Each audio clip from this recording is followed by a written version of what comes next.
was thinking after our conversation, about the idea of doing away with America altogether, and that in some ways that has been a seeming investment at the same time that all attempts to do away with it have seemed to reinscribe some attachment to it that often can only be described by what it is not, which is sort of what you're saying, and when you raise the question, what do people think America is?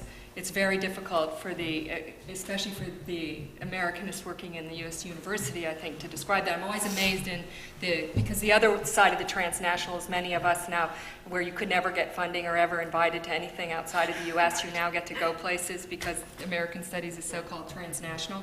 And so one of the things that's always amazing to me in a lot of so-called international venues, I mean, it's amazing, international is anywhere that's not, the U.S., but in the international venue, there is often a much stronger sense of the discreteness of the object of study than there is in the U.S. university's notion of American studies, where there is a sense of some kind of cultural synthesis, even in what may be its disaggregation from the national form or whatever. There's a recognizability, right, to what is American that is very difficult to affirmatively, discuss. But anyway, so I think the idea of doing away with America or American studies is actually a really interesting one. And I mean, Duke does not actually have an American studies program.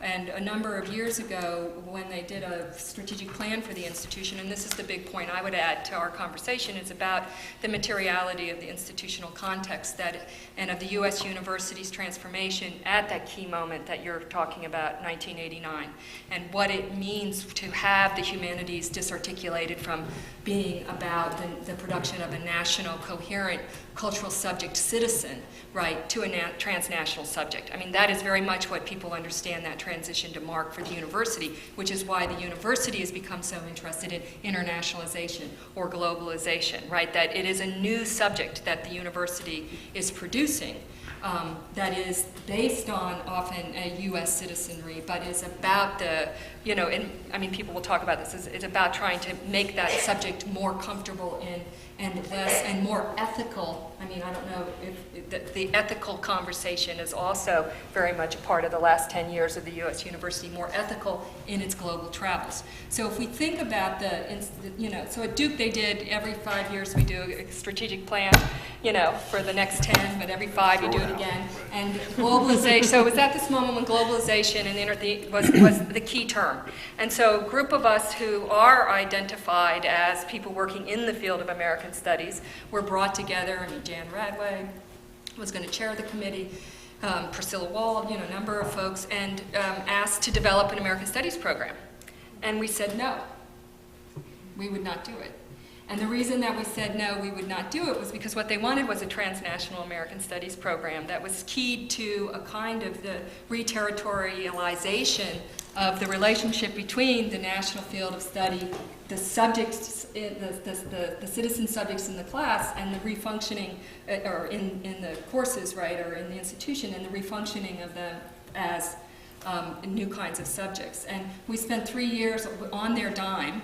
We're very happy to say Juanima Lubiano was in the group, and we kept meeting saying, oh yes, we'll get to that, but we're having these fantastic conversations, and we were talking to people doing Latin America studies, doing European studies, people who worked on East Asia, and basically we also learned from all of those people that if we created an American studies program, they were going to be incredibly pissed off, because they really felt that was going to take resources away from other area of studies that were suffering the impact, of post-89 and of on their own fields of study.